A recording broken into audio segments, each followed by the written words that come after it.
प्रिय विद्यार्थीगण, मैं आपका मित्र दीपक आपका स्वागत करता हूं आपके अपने YouTube चैनल स्मार्ट गुरुकुल में।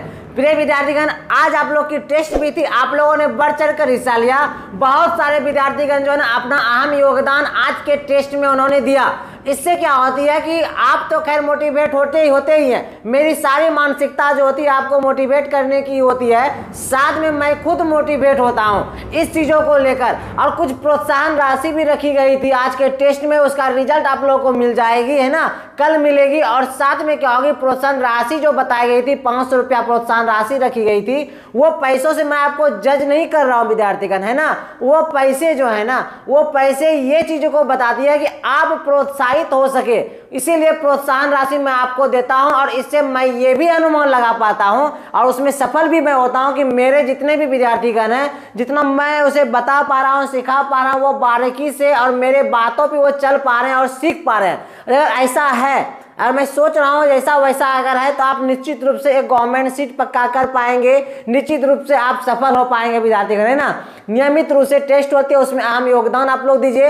ऐप को ज़्यादा से ज़्यादा आप लोग क्या करेंगे, डाउनलोड करेंगे, है ना। जितने लोगों ने अभी तक डाउनलोड नहीं कर पाया उन लोग डाउनलोड करेंगे। चलिए, आप लोगों की जो है ना अपार ये हर्ष की बात है मेरे लिए और इस पूरे टीम के लिए कि आप लोगों ने इस टेस्ट में जो है ना बहुत सारे विद्यार्थीगण ने बढ़ चढ़ कर हिस्सा लिया था, जिसका रिजल्ट आप लोगों को कल देखने के लिए मिलेगा। चलिए, हम लोग बारीकी से पढ़ते हुए आगे बढ़ रहे थे।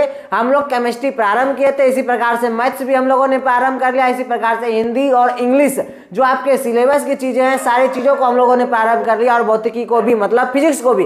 तो केमिस्ट्री हम लोगों ने इसके पहले वाले क्लास में क्या किया था कि पिछले 2 दिन से 2 क्लास जो आपकी हो रखी है वो पदार्थ से रिलेटेड, और साथ में जो महत्वपूर्ण चीजें होती है आपके एग्जाम में, जो आपके सिलेबस में चैप्टर तो दी गई है, 12 के सारे सिलेबस को भी मैंने आपको बता दिया। उसके अतिरिक्त जो क्वेश्चंस आती है वो सारे क्वेश्चंस को मैंने क्या किया है, वो पदार्थ जो आपको जो चैप्टर है उसमें मैंने डाल दिया है ना। और बाकी उसी को बारीकी से हम लोग पढ़ते आ रहे थे। फिर उसके बाद हम लोगों ने तत्व पढ़ा, तत्व जो है ना, तत्व यौगिक और मिश्रण के बारे में हम लोगों ने बारीकी से देखा था। और जो तत्व जो होती है वो हमारे भू प्रॉपर्टी पर कितनी चीजें, मतलब किस अवस्थाएं में है, सबसे ज्यादा कौन सा तत्व है, उसके बाद कौन सा, फिर उसके बाद कौन सा, ऐसे ये सारी चीजों को हम लोगों ने बारीकी से देखा था। और साथ में ये भी देखा था हमारे शरीर में तत्व कौन कौन से हैं और कौन सा ज्यादा विद्यमान में है ना। ये सारी चीजों को हम लोगों ने देखा था। आज उसी चीजों को हम लोग आगे बढ़ाएंगे, है ना। तत्व को हम लोगों ने देख लिया था। आइए बारीकी से देखेंगे, हम लोग यौगिक से रिलेटेड प्रश्न को देखेंगे, और जो एग्जाम में प्रश्न पूछी जाते हैं उस प्रश्नों को भी हम लोग बारीकी से देखते हैं। चलिए, बिना देर किए हम लोग आगे बढ़ते हैं विद्यार्थीगण। जो आज का टॉपिक है वो है यौगिक। क्या है बाबू मेरे, यौगिक। आज के जो टॉपिक है विद्यार्थीगण उसका नाम है, यौगिक से बोलते हैं कंपाउंड, COMPOUND। कंपाउंड के बारे में हम लोग समझेंगे और पढ़ेंगे। और थोड़ी थोड़ी जानकारी मैंने तत्व के बारे में दे दिया था, यौगिक के बारे में दे दिया था, मिश्रण के बारे में मैंने आपको दे दिया था। आशा करते हैं आपको दिख रही होगी। अगर नहीं दिख रही है थोड़ा सा नीचे कर देंगे, कमेंट करेंगे दिख रही है क्या। ओके, आज इसको कुछ नीचे करके देखते हैं, शायद आपको नहीं दिख पा रही होगी। यौगिक, यौगिक कंपाउंड, है ना। आइए यौगिक के बारे में हम लोग देखते हैं।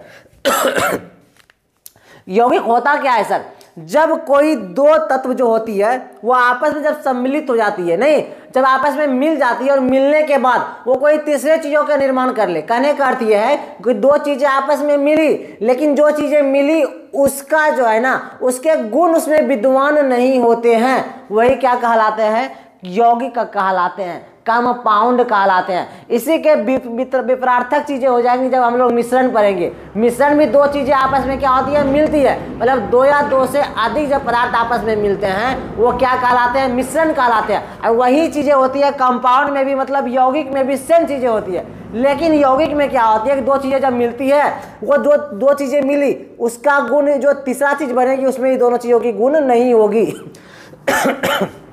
तभी ठीक नहीं तो कॉपरेट करनी है ना, तो यौगिक कहेंगे।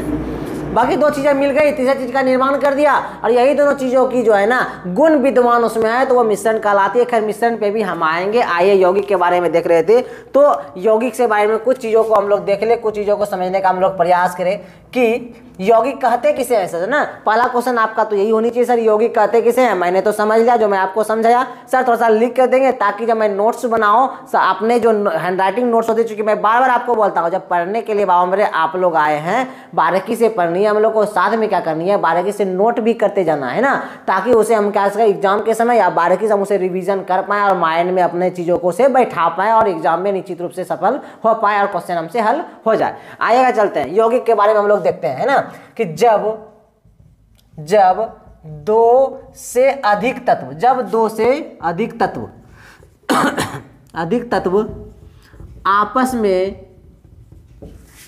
में मिलते हैं आपस में मिलकर किसी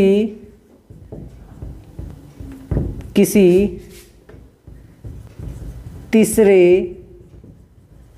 तत्व का निर्माण करे एवं उस तत्व में आपस में मिले तत्वों का गुण विद्वान नहीं हो, है ना। कहने का अर्थ क्या है कि सर मैंने अभी आपको जस्ट बताया था, क्या बताया था सर कि जब दो या दो से अधिक तत्व जब आपस में मिलेंगे किसी तीसरे तत्व का तो निर्माण करेंगे ही, लेकिन तीसरा तत्व जो निर्माण हुआ नहीं या तीसरा पदार्थ जो निर्माण हुई, वो जो पदार्थ होगी, वो जो तत्व होगी, वो जो आपस में जो दो तत्व मिली थी उससे भिन्न होगी, मतलब उसका गुण उसमें विद्वान नहीं होगी। ये चीजें मैं आपको समझाना चाह रहा हूं, समझे, और ये चीज आप समझ भी गए होंगे। आइए एक चीज और समझेंगे, ये यौगिक का सूक्ष्मतम कण, एकदम छोटा छोटा कण को हम लोग क्या बोलेंगे सर, अणु कहेंगे। क्या कहेंगे, अणु कहेंगे। यही चीजें आप हम लोग तत्व में भी देख रहे थे, तत्व का भी न्यूनतम जो चीजें थी, छोटे छोटे कण जो थी वो क्या कहलाती थी, अणु कहलाती थे, है ना। तो आइए वही यौगिक में भी यौगिक का जो न्यूनतम छोर जो होगी, न्यूनतम कण कह सकते हैं, छोटा छोटा जो कण होती है वो क्या कहलाती है सर, वो यौगिक कहलाती है। मैं इसे लिखने जा रहा हूं, है ना। यौगिक के सूक्ष्मतम कण को अणु कहते हैं। सर ये चीजों को समझा, क्या ऐसे ही लिखनी पड़ेगी एग्जाम में लिखने के लिए थोड़े ना आता है विद्यार्थी, आप लोग को जानकारी है आपके एग्जाम जो होती है वो क्या होती है, OMR बेस्ड होती है, मतलब ऑब्जेक्टिव प्रश्न रहती है, उसे हम लोग क्या करनी होती है, उन लोग को हमको अच्छे से जो है ना पॉइंट करनी होती है, रंगानी होती है। और ये चीजें बताने का मतलब ये रह जाती है कि इससे जो कॉन्सेप्ट निकल के आएगी ना आपकी क्लियर हो सके, ताकि आप जो है कॉन्सेप्चुअल क्वेश्चन जो पूछ लिया जाए एग्जाम में तो उसे आप हल कर पाए, बना पाए आप, है ना, वहां आप विफल ना हो जाए। इसलिए बारीकी से मैं आपको बताता हूं, सिखाता हूं और समझाता हूं। अब आइए यौगिक के सूक्ष्मतम कण को क्या कहते हैं सर, अणु कहते हैं, है ना। आप समझेंगे ये सर कि अणु जो होता है, क्या अणु का भी कोई प्रकार होता है क्या सर, अणु की भी कुछ महत्वपूर्ण चीजें हैं क्या, अगर है तो बताइए। बिल्कुल है, और उसके बारे में हम लोग क्या करेंगे, अध्ययन करेंगे। और मैं आपको ये बता दूं, जितना भी चीजें मैं आपको पढ़ाता हूं, सिखाता हूं, समझाता हूं, सारे चीजें जो होती है वो बहुत ही महत्वपूर्ण चीजें होती है, तो उसे बारीकी से हम लोग नोट डाउन करके पढ़ेंगे। तो आइए देखते हैं कि अणु के प्रकार मतलब अणु जो होते हैं उसके प्रकार बताएंगे। तो इसके जो प्रकार होते हैं तो आइए इसको बारीकी से हम लोग देखते हैं। एक होता है सम अणु, क्या होता है सर, सम अणु। ये सम अणु है क्या, बता रहे हैं, परेशान नहीं होंगे। और एक होता है विषम अणु, क्या होता है सर, विषम अणु होता है ना। एक सम अणु, एक होता है विषम अणु। आप देखेंगे ये जो विषम अणु होता है ना, ये यौगिक के जो अणु होते हैं उसे ही कहते हैं हम लोग विषम अणु। और जो यौगिक के पहले हम लोग पढ़े थे, तत्व जो पढ़े थे, उसके जो अणु होंगे उसे क्या कहेंगे, सम अणु कहेंगे सर। इस चीज़ों को मैं थोड़ा सा लिख देता हूँ यहाँ पे, है ना। यहाँ पर सम अणु किसे कहेंगे सर, तो तत्वों के अणु को या तत्वों के अणु, बस इतना समझेंगे आप। और विषम अणु किसे कहेंगे सर, तो ये होगी यौगिक के अणु, यौगिक के अणु।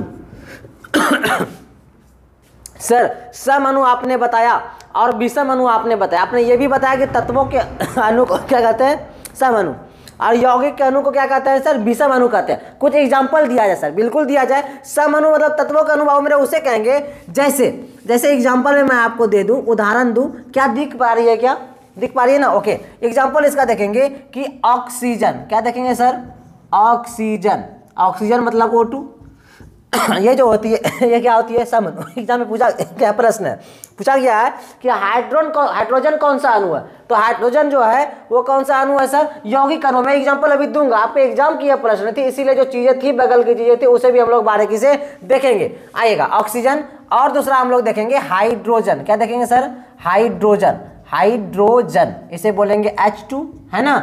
आएगा और एग्जांपल ले क्या, हाँ सर लिया जाए, क्लोरीन, ये भी क्या है सर, तत्वों के अणु है। क्लोरीन, क्लोरीन क्या है सर, ये तत्वों के अणु है। क्लोरीन क्या है, तत्वों के अणु है। Cl2 आदि इसी प्रकार की चीजें हैं, लेकिन जितना मैं बताता हूं वो आपके लिए पर्याप्त होती है। आइए अब विषम अणु के बारे में हम लोग थोड़ा सा देखने का प्रयत्न करते हैं। सर विषम अणु मतलब यौगिक के जो अणु होंगे वो क्या क्या होगी, नहीं तो बोलेंगे सर हाइड्रोजन, क्या होगी सर, एग्जाम्पल ले देते हैं सर बोलते हैं हाइड्रोजन, तो आपने लिया सर H2 के अंतर्गत रखा, तो हाइड्रोजन जब ऑक्सीजन के साथ मिलेगा तो क्या बनेगी सर, तो बोलेगा सर जल बनाएगी, क्या बनाएगी, जल। तो वो जो होगी वो कौन से होगी, विषम अणु होगी, यौगिक के अणु होगी। आइएगा इसको ऐसे भी देख सकते हैं हम लोग, हाइड्रोजन प्लस साथ में क्या जुड़ जाएगी हाइड्रोजन के साथ, तो बोलेंगे ऑक्सीजन अगर जुड़े तब सर, हाइड्रोजन के साथ क्या जुड़ जाए, ऑक्सीजन जुड़ जाए, इसका मतलब क्या है H2 और O, इसे क्या कहेंगे, यौगिक के अणु अर्थात विषम अणु कहेंगे, है ना? आएगा आगे देखते हैं ये हो गई। और सर और देखेंगे साथ में ऑक्सीजन, क्या देखेंगे सर, ऑक्सीजन, ऑक्सीजन बोलेगा सर अभी ऑक्सीजन आपने बताया था सर, ये तो तत्वों के अणु मतलब सम अणु है, सिर्फ ऑक्सीजन नहीं है ना, अभी और मैं कुछ लिखने जा रहा हूं। ऑक्सीजन के साथ जब कार्बन मिलेगी, क्या मिलेगी, कार्बन, तो हम जानते हैं कि ऑक्सीजन और कार्बन जब आपस में मिलती है तो वो क्या बनती है, कार्बन डाइऑक्साइड बनती है। क्या बनती है सर, CO2, क्या बोलेंगे, CO2, C मतलब कार्बन, O2 मतलब ऑक्सीजन। आएगा ये चीजों को आपको देखने में समझ में आ गई होगी, छोटी सी की चीजें थी। ये जो आपको दिख रही है H2O और CO2, एग्जाम में पूछा गया प्रश्न था आपके एग्जाम का, है ना? तो इसे बड़ी बारीकी से देखेंगे, हो सके अगर आपसे पूछ दिया जाए कि तत्वों के अणु कौन से हैं, मतलब सम अणु निम्नलिखित में से कौन सा है, तो आपको चूज करनी होगी कि O2 है, H2 है या Cl2 है। तो जो ऑप्शन में आया उसे हम लोग टिक करके आगे बढ़ जाएंगे, निकल जाएंगे, ठीक है। चलिए अणु, आशा करते हैं आप लोग समझ पाए होंगे। आइए कुछ चीजों के बारे में और अध्ययन करने का प्रयत्न करते हैं। क्या करने का प्रयास करेंगे सर, आएगा ये छोटी सी की चीजें थी लेकिन बहुत ही महत्वपूर्ण थी। आप देखेंगे हम लोग क्या कि एक तत्व होता है या यौगिक, तत्व या यौगिक जो है, इसमें कौन से तत्व या यौगिक में कितना उसके अंतर्गत जो होती है अणु होती है, अब कौन सा बंद है वो भी एग्जाम के लिए बहुत ही महत्वपूर्ण है, उसके बारे में हम लोग देखते हैं। तो उसके लिए जब देखेंगे बाबू तो करना क्या पड़ेगी, हम लोगों को एडजस्ट करके लिखनी पड़ेगी। नहीं, आशा करते हैं आपको अच्छे से दिख पा रही होगी, ठीक है। तो कॉलम पहले बना ले, तत्व या यौगिक, तत्व या यौगिक, तत्व या यौगिक, इस साइड को लिखनी है हम लोग को, तत्व या यौगिक जो भी लिखे इसका सूची इस साइड लिखेंगे हम लोग, है ना। और इसके बगल में एक सेकंड रुक जाएंगे, हाँ अब ठीक है हुई नहीं, इसके बगल में देखेंगे कि एक अणु में परमाणु की संख्या कितनी होगी, प्रत्येक तत्व या यौगिक होगी उसमें कितनी अणु होगी और उस अणु में परमाणु की संख्या कितनी होगी, उस चीज़ को बारीकी से कुछ सूची में दूंगा, वो सूची आप लोग याद करके रखेंगे, ठीक है। ये चीज़ों को देख लिए और साथ में देखेंगे परमाणुकता, ये परमाणुकता क्या होता है सर, ये परमाणुकता जो वर्ग होगी ना, ये होगी मतलब कि कितने वर्ग कौन सा बंध बना के चलती है, नहीं ये चीज एकल परमाणुकता या द्वि परमाणुकता है ना, या त्रिपरमाणुकता कितना बंध को लेकर चलेगी, वो चीजों को हमको देखनी है। आइए बारीकी से देखते हैं। पहला हम लोग देखने का प्रयत्न करते हैं आर्गन का, बहुत ही अच्छा प्रश्न है। आर्गन क्या है सर, आर्गन, ये आर्गन जो है ये क्या है सर, ये तत्व है नहीं, और ये जो तत्व है इसमें कितना एक अणु में परमाणु की संख्या कितनी होती है, तो बोलेंगे सर एक, कितनी होती है, एक होती है सर ना। और इसको अगर एक है सर तो इसका नाम क्या होगा, तो बोलेंगे इसको एकल परमाणुकता, क्या बोलेंगे, एकल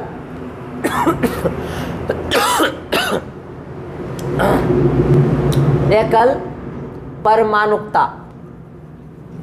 आएगा अब दूसरा लेते हैं हम लोग विद्यार्थीगण के हीलियम, क्या लेंगे सर, हीलियम, हीलियम जो होती है सर उसमें एक अणु में कितने परमाणु की संख्या होती है सर? तो आइए देखते हैं इसके अंतर्गत भी कितनी होगी सर? एक ही होगी। जब एक होगी तो इसका भी नाम क्या होगा सर? एकल परमाणुकता ही होगी। क्या होगी? एकल परमाणुकता। आइए तीसरा नंबर देखने का प्रयत्न करते हैं, आयरन। क्या देखेंगे सर? आयरन देखेंगे, है ना। आयरन में कितना होता है सर? तो इसमें भी एक अणु में परमाणु की संख्या जो होगी एक ही होगी, तो इसे भी क्या बोलेंगे? एकल परमाणुकता कहेंगे हम लोग इसे भी, है ना। आइएगा 4 नंबर हम लोग देखते हैं। आयरन के बाद देखेंगे हाइड्रोजन। क्या देखने वाले हैं? हाइड्रोजन। हाइड्रोजन में कितना होता है सर? तो हाइड्रोजन में होता है ना 2 होता है। कितनी होता है सर? 2 होता है। क्या होता है 2 सर? एक अणु में परमाणु की जो संख्या होगी कितनी होगी? इसमें 2 होगी। जब 2 होगी तो इसे बोलेंगे द्विपरमाणुकता। क्या बोलेंगे सर? द्विपरमाणुकता, है ना, ये कहेंगे इन लोग को। आइए चलते हैं पचमा देखते हैं हम लोग। पचमा देखेंगे क्लोरीन। क्लोरीन देख लिया क्या? नहीं देखें। क्लोरीन, क्लोरीन जो है सर इसमें कितनी होगी? क्लोरीन में, तो क्लोरीन में भी कितनी होगी सर? 2 ही होगी। कितनी होगी? 2। जब 2 होगी इसे भी क्या बोलेंगे? द्विपरमाणुकता कहेंगे। छठा देखते हैं हम लोग, क्लोरीन के बाद जल देखेंगे। और पता है आपको जल जो है ना ये यौगिक है। क्या है सर? यौगिक है। इसे हम लिख दे यौगिक है सर। इसमें कितनी होती है जल में सर? तो जल में जो होती है ना उसमें होती है परमाणु में जो होगी, जो अणु जो होगी ना वो होगी 3। कितनी होगी सर? 3। जब 3 होगी तो क्या बोलेंगे उसे? त्रिपरमाणुकता। क्या बोलेंगे? त्रिपरमाणुकता, है ना, त्रिपरमाणुकता कहेंगे। 7वां आइए देखते हैं कि अमोनिया। क्या देखेंगे? अमोनिया। और अमोनिया भी जो है ये जानते हैं क्या है अमोनिया? अमोनिया भी यौगिक है। क्या है सर? यौगिक है। इसमें कितनी होती है सर? इसमें 4 होती है। जब 4 होती है इसे बोलेंगे चतुर परमाणुकता, है ना। आइए 8वां देखते हैं और लास्ट देखेंगे सल्फर। क्या देखेंगे सर? सल्फर। सल्फर देखेंगे। इसमें बाउंड्री होता है 8। कितनी होती है? 8 होगी ना, मतलब कि 4 और 5 से अगर अधिक होगी, 4 तक ही हम लोग को याद रखनी है, इसके बाद तो याद रखनी ही नहीं है। उसके बाद जितना भी आएगी उस सब को हम लोग बोलेंगे बहुपरमाणुकता। क्या बोलेंगे सर? इसे बोलेंगे बहुपरमाणुकता। ठीक है, यह चीज को आप लोग कंठस्थ कर लेंगे, याद कर लेंगे, बारीकी से कर लेंगे। छोटी सी की चीजें थी, हम लोग इसको देख लिए। अब आइए आगे बढ़ते हैं। अच्छा, आप लोगों को ऐसा तो कंफ्यूजन है क्या कि सर परमाणुकता पर किसे कहते हैं? ये तो आप लोगों को बता दिया कि अणु कितना होगी सर, वो चीजें हम लोगों ने देख लिया, लेकिन परमाणुकता क्या होती है? खैर आइए हम परमाणुकता के बारे में चर्चा कर ही दे ताकि आपको कठिनाई ना हो जाए, दिक्कत ना हो जाए। ठीक है, आइएगा देखेंगे कि परमाणुकता है क्या सर। ये परमाणुकता जो है, आइए देखते हैं परमाणुकता के बारे में कि परमाणुकता है क्या। चलिए, परमाणुकता है क्या सर? तो आइए देखते हैं परमाणुकता है क्या सर। किसी तत्व या यौगिक के एक अणु में, कोई भी तत्व हो या यौगिक हो, है ना, उसके जो निर्माण में, उसके क्या करने में, निर्माण में जो प्रयुक्त होगा, जो परमाणु का उपयोग होगी ना, उसी को हम लोग क्या बोलने वाले हैं? परमाणुकता। क्या बोलने वाले हैं सर? परमाणुकता बोलेंगे, है ना। क्या बोलेंगे इसे? परमाणुकता बोलेंगे। मैं इसे लिख के आपको समझाने का प्रयास करता हूं कि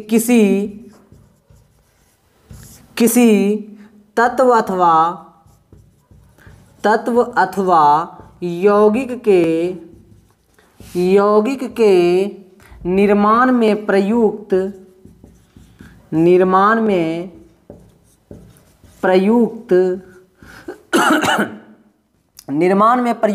होने वाले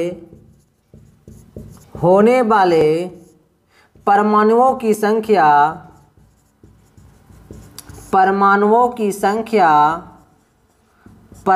कह सकते हैं क्या? परमाणु जब आपस में मिलेंगे, मतलब परमाणुओं की संयोजन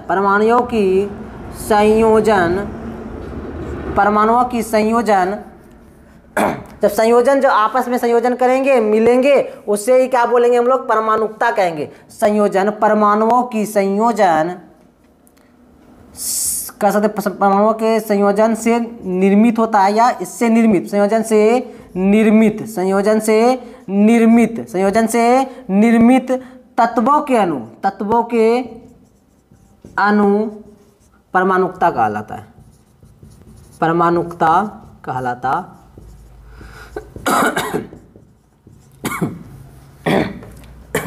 ध्यान देंगे कि कोई भी आपको जितना भी तत्व दिखेगी या यौगिक दिखेगी, उसके निर्माण में जो परमाणु की आवश्यकता होगी और उस जो परमाणु की आवश्यकता हुई और जो परमाणु की आवश्यकता ली गई, उसके जो अणु होगी ना, वो क्या कहलाने वाली है? परमाणुकता कहलाएगी। छोटी सी की चीजें थी, इसके डिफिनेशन आपके एग्जाम में थोड़ी ना पूछी जाएगी।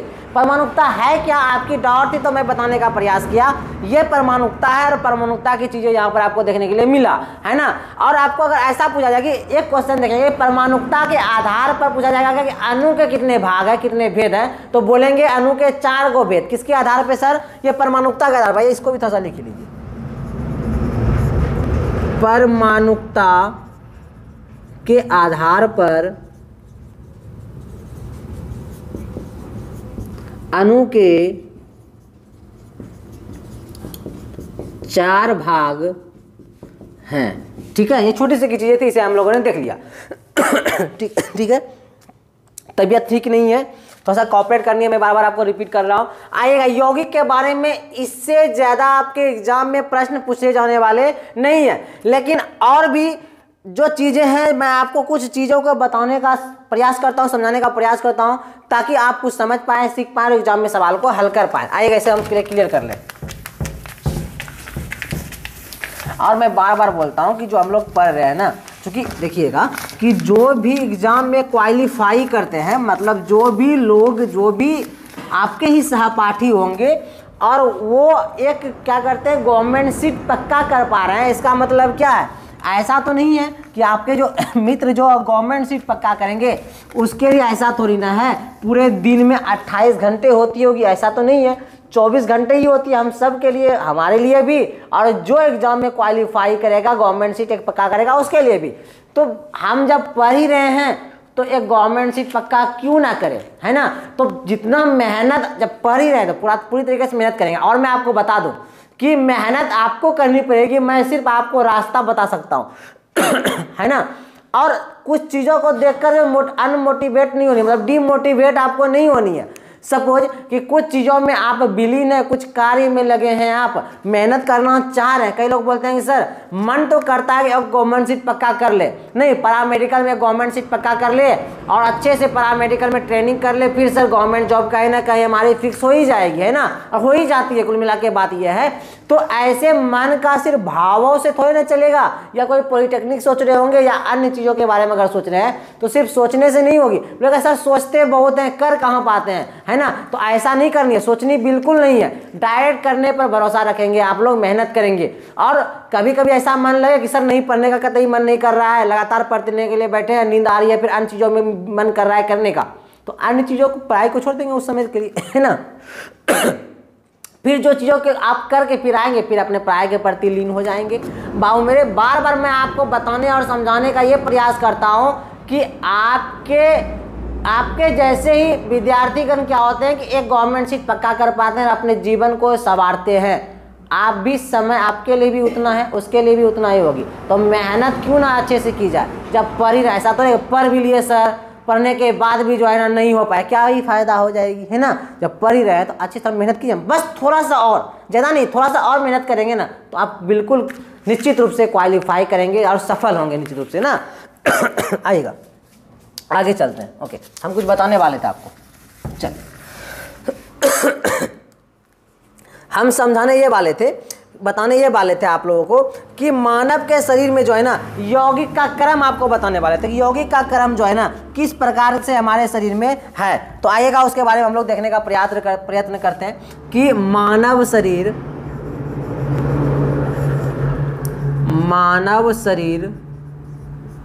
में यौगिक का क्रम, मानव शरीर में यौगिक का क्रम ना। तो सबसे ज़्यादा हम लोग जानते हैं कि हमारे शरीर में, मैंने आपको कल भी चर्चा किया था कि हमारे शरीर में 60 to 70% क्या है सर, जल है, मतलब पानी है। और पानी का फार्मूला सूत्र क्या होती है सर, जल का H2O, क्या होती है सर, H2O। तो मानव शरीर में जो यौगिक का जो क्रम है, और मैंने अभी बताया था जल क्या होती है, यौगिक होती है। तो सबसे ज़्यादा क्या है सर, H2O, क्या है सर, H2O है। और उसके बाद क्या है सर, उसके बाद प्रोटीन, क्या है सर, प्रोटीन। और प्रोटीन से निचले स्तर पे क्या आएगा सर, फैट, क्या आएगी, फैट, ऐसे नहीं होगा जी, फैट, क्या होगी सर, फैट। और उसके बाद देखेंगे तो सर क्या होगी, कार्बोहाइड्रेट, क्या होगी, कार्बोहाइड्रेट, है ना। इस क्रम को आप लोग बारीकी से याद रखने का प्रयास करेंगे। और एक चीज, जब हम लोग H2O देख रहे हैं, मतलब जल के बारे में देख रहे हैं, तो जल के बारे में सघन जानकारी ले ले, है ना। बहुत ही महत्वपूर्ण जो चीजें थी, महत्वपूर्ण बातें, H2O मतलब जल से संबंधित महत्वपूर्ण बिंदु, कुछ महत्वपूर्ण बिंदु को हम लोग देखते हैं जल से संबंधित ना आएगा कि जल जो है, अभी मैंने बताया था कि जल क्या है सर, यौगिक है। तो सबसे पहली चीज वही याद रखनी होगी आपको कि जल यौगिक है, जल यौगिक है। और दूसरी क्या रखनी है सर कि जल में अणु का अनुपात, जल में अणु का अनुपात 2:1 होता है या 2:1 है।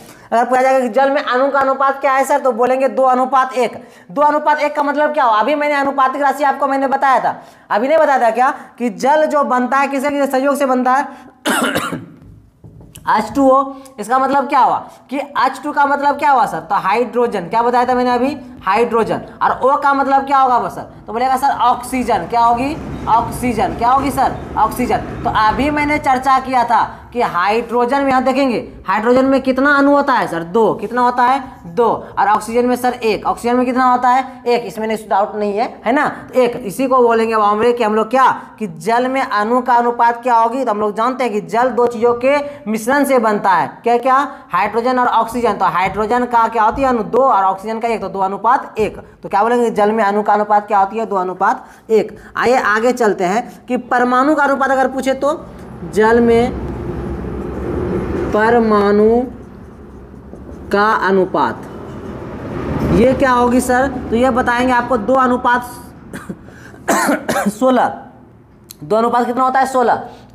इसे कई जगहों पर ऐसे भी लिखा जाता है, कई जगहों पर आपको ऐसे भी दिखेगी ऑप्शन में कि 1:8 भी दिखेगी। ये कैसे हुआ सर, ये 2 और 8 अगर 2 से भाग देंगे 2 में तो 1 आ जाएगी, फिर 2 से 16 में देंगे कितना आ जाएगी, 8 आ जाएगी, नहीं आएगी क्या, यही आएगी। तो 2:16 दिखे ये भी सही है, और 1:8 भी दिखे ये भी सही है आपका, है ना। आइए आगे चलते हैं कि परमाणु की संख्या, परमाणु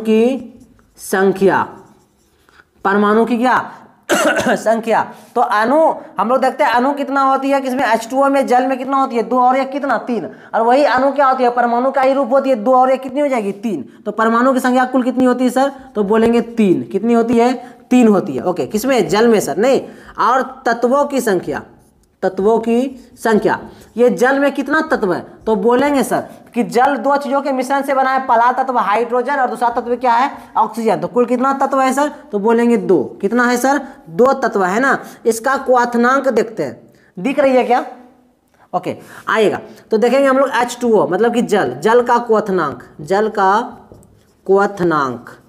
जल का क्वथनांक कितना होता है सर, तो हम लोग देखेंगे जल का जो क्वथनांक होता है ना 100 डिग्री सेल्सियस, कितना होता है 100 डिग्री सेल्सियस होता है इसका क्वथनांक, किसका, जल का। या ऐसे अगर हम लोग बोले केल्विन में, किसमें बोलेंगे, केल्विन में, तो बोलेंगे 373 केल्विन होती है, 373 केल्विन होती है। और अगर आपको रेडियस में इसको देखनी है तो क्या बोलेंगे सर, 80 रेडियन होती है। कितना होती है सर, 80 रेडियन। और इसी को अगर फ़ारेनहाइट में देखनी है तब सर 212 फ़ारेनहाइट होगी, ठीक है। ये चीज़ें आपको देने की मिलेगी जल का क्वथनांक, ठीक है, आएगा।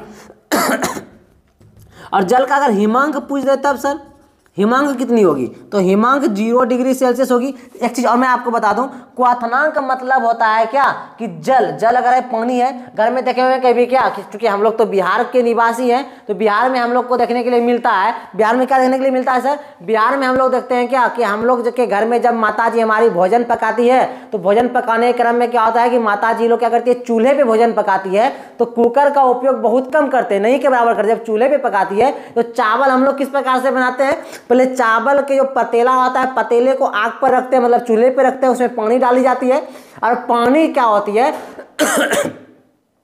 पानी जब खौलने लगते तो हम लोग क्या बोलते हैं कि अरे आधन हो गई ना, मतलब उसमें आप चावल दिया जाए तब ना चावल पकाएंगे। वो जो आधन होती है ना, इसका मतलब ये हुआ कि जल का जो क्वथनांक था कितना डिग्री आ गया, 100 डिग्री सेल्सियस पे आ गई।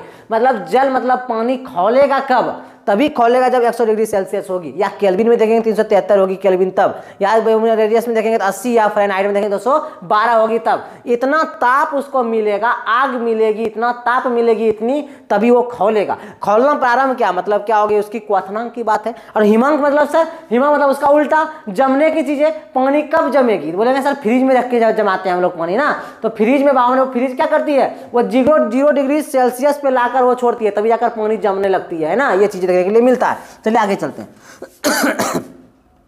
और यही चीज अगर हम लोग को देखने के लिए मिल जाए कि मतलब 0 डिग्री सेल्सियस कितने केल्विन के बराबर होता है। अगर केल्विन का बात बोले तो केल्विन में बोलेंगे 273 केल्विन। कितना बोलेंगे, 273 केल्विन। अगर किसी को हिमांक देखना हो, मतलब जल को जमाना हो, तो 273 केल्विन। इसी को रेडियन में देखेंगे 0 डिग्री रेडियन हो जाएगी, और फ़ारेनहाइट में 32 डिग्री फ़ारेनहाइट देखने के लिए मिलेगा। ये छोटी सी की चीज़ें थी, इस चीज़ों को हम लोग को देखनी थी, एग्जाम में प्रश्न ना छूटे हम लोगों से, इसलिए चीज़ों को हम लोग को देखनी होती है। आइए कुछ चीज़ों को और हम लोग देखेंगे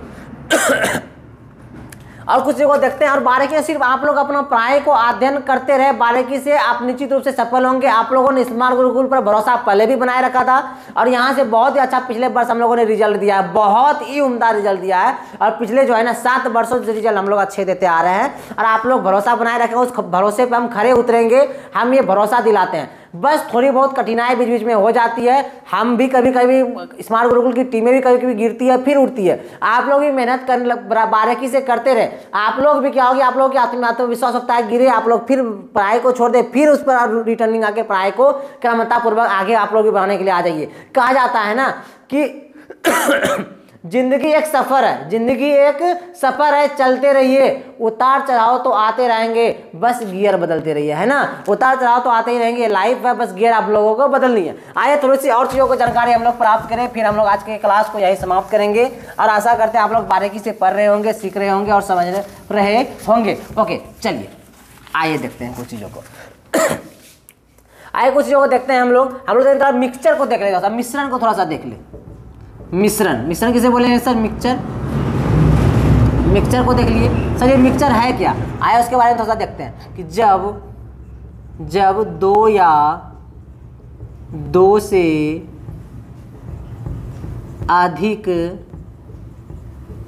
पदार्थों को किसी भी अनुपात में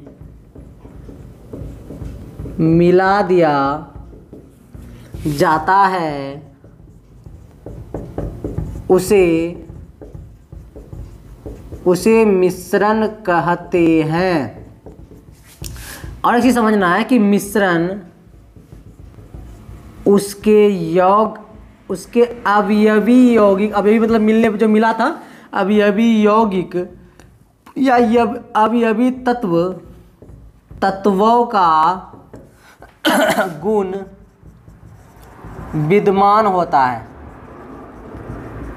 है। मैंने अभी बताया था, जब यौगिक पढ़ा रहे थे तो आपको बताए थे, जब तो 2 तत्व आपस में मिलेंगे तीसरे तत्व का निर्माण करेंगे, लेकिन उसमें ये जो 2 तत्व है इन दोनों का गुण उसमें नहीं होगा, इसलिए तो यौगिक कहला रहे थे। लेकिन मिश्रण में क्या होगी, 2 तत्व आपस में मिलेंगे और तीसरा तत्व का निर्माण करेंगे, और इसी दोनों तत्वों का सारा गुण उसमें होगी। वही चीज़ों को मैंने यहाँ पर लिखा है ना, आएगा।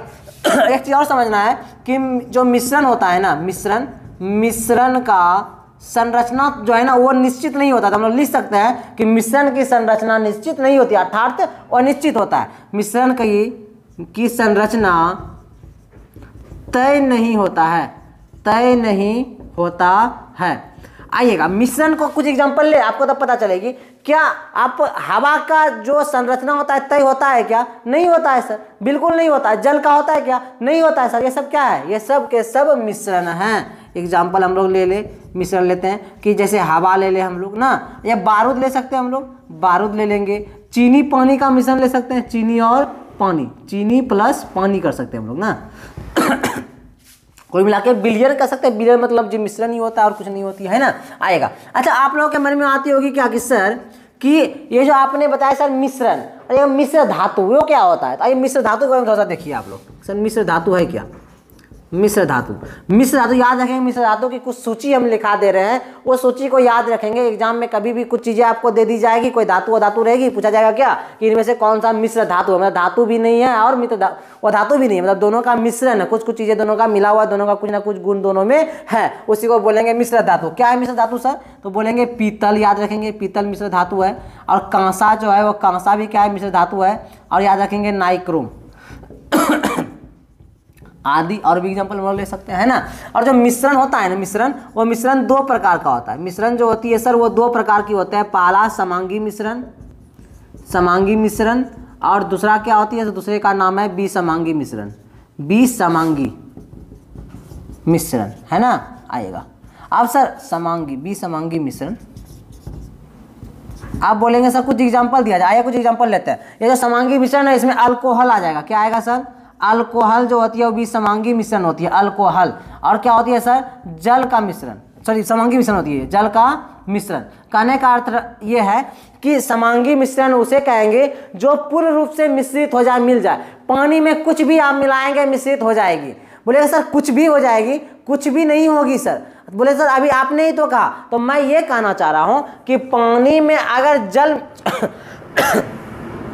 जल में अगर कुछ चीज़ों को मिला, जैसे दूध मिलाएंगे, वो कौन सा मिश्रण होगा? समांगी मिश्रण। क्यों? क्योंकि जल और पानी आपस में अच्छे से मिल जाएगी, कोई इसमें कठिनाई नहीं होगी। और इसी तरह प्रकार से आप लोग देख सकते हैं, क्या कभी शरबत बनाए होंगे, चीनी हम लोग ले लेते हैं उसमें, और पानी ले लेते हैं, उन दोनों को आपस में मिला दे, और नींबू भी ले लेते हैं, सबको मिलाते हैं ना, तो आपस में अच्छे से मिल जाती है, उसे क्या बोलेंगे? समांगी मिश्रण। और कभी आप लोगों ने ऐसा देखा होगा कि हम लोग पानी रखे हैं, पानी में कोई तेल आ गई, मतलब सरसों तेल आ गई, सरसों तेल आई तो ऊपर में ही रह जाती है, वो मिलती नहीं है। मिला तो दिए हम लोग, मिश्रण तो हो गया, लेकिन मिलती है क्या? नहीं सर, वो भी समांगी मिश्रण उसे बोलेंगे। या फिर एग्जांपल आप ऐसे ले सकते हैं, बारिश के दिनों में हम लोग देखते हैं क्या कि कोई अगर ट्रक वगैरह गाड़ी वगैरह जिस रोड पे चलती है, तो बारिश के दिनों में जब उस रोड पे, उस सड़क पे हम लोग चलते हैं, तो हम लोग को देखने के लिए मिलता है कि नीचे जो है धब्बे तरीके से चमकते हुए चीज दिखती है। तो भाई वो क्या है जानते हैं? नीचे बारिश हुई तो पानी आ गई, और जो है ना गाड़ी सबका तेल एक दो बूंद जहां जहां पर गिरी वो चमकने लगती है, मतलब वो तेल अच्छे से उसमें मिलती नहीं है, वो चमकता हुआ हम लोग को प्रतीत होता है। तो वही क्या होगी? वो विसमांगी मिश्रण है। क्या है सर? विसमांगी मिश्रण है। या फिर आप लोग पेट्रोल, कभी ऐसा देखे हैं क्या कि पानी में पेट्रोल डाल दिया उसके बाद आग जला दी तो जल जाती है? क्यों? ऐसा क्यों होता है सर? ऐसा इसलिए होता है क्योंकि पेट्रोल पानी में जाकर मिलता थोड़े, अगर मिल जाता तो वो घुल जाता, घुलती तो पूरे पानी में आग लगती। लेकिन ऐसा होता है क्या? नहीं, जहां जहां तक पेट्रोल जाती है, तेल जाती है, वहां तक आग लगती है, फिर वो छूट जाती है, खत्म हो जाती है। आइएगा, विसमांगी मिश्रण में क्या लेंगे? पेट्रोल और जल का मिश्रण ले सकते हैं हम लोग, नहीं, पेट्रोल प्लस जल ले सकते हैं, या पानी प्लस तेल ले सकते हैं। इसी प्रकार के सारी चीजें थी, छोटी छोटी चीजें जो आपको समझना, क्योंकि यहाँ तक आ गए तो जो छोटी सी की चीजें बगल की हैं उसे भी हम लोग लेकर पढ़ लेते हैं, समझ लेते हैं, सीख लेते हैं। आइएगा, ये चैप्टर आपकी जो होती है पूर्ण रूप से अब होती है समाप्त।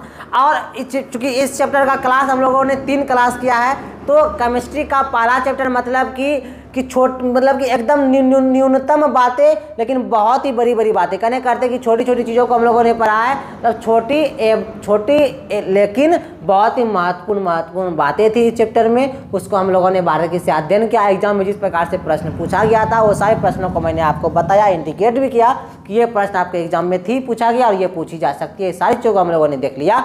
अभी ये चैप्टर हो गई यहाँ से समाप्त, लेकिन थियोटिकल पार्ट हुई है समाप्त। अभी जितने भी आपके क्वेश्चन बैंक प्रीवियस ईयर का प्रश्न, सारे प्रश्नों को निकाली जाएगी, उस पर एक क्लास होगी आपकी इस चैप्टर की, तो उस पर हम लोग बारीकी से देखेंगे, पढ़ेंगे और समझेंगे।